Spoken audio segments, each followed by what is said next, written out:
সুতরাং মা আমাদেরকে খুব ভালোবাসে, এই জন্য আল্লাহ বলেন ওয়াবিল ওয়ালিদাইনি ইহসানা, তোমরা মা বাবার সাথে সৎ ব্যবহার করো, তাদের মনে কষ্ট দিও না।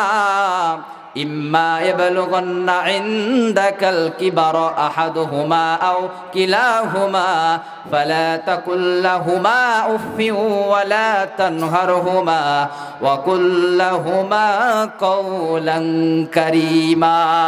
আল্লাহু আকবার বলেন।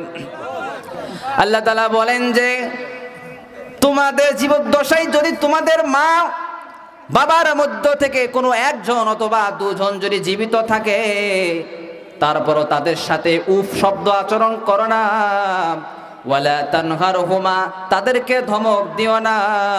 ওয়া কুল লাহুমা কাওলান কারীমা, তাদের সাথে সম্মান সূচক ব্যবহার করো।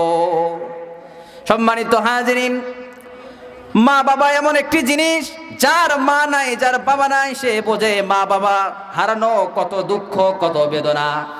আল্লাহ তাআলার হাবিব জনাবে রাসূলুল্লাহ সাল্লাল্লাহু আলাইহি ওয়াসাল্লাম বলেন আল জান্নাতু তাহতা আকদামি উম্মাহাত, মার পায়ের নিচে হলো সন্তানদের জান্নাত। সুবহানাল্লাহ বলেন। বিশ্বনবী আরো বলেন হুমা জান্নাতুকা ওয়া হুমা নারুক, মা বাবা হয়তো তোমাদের জন্য জান্নাত হবে, নতুবা তোমাদের জন্য জাহান্নাম হবে। সুতরাং মা বাবার মনে কষ্ট দিবে না।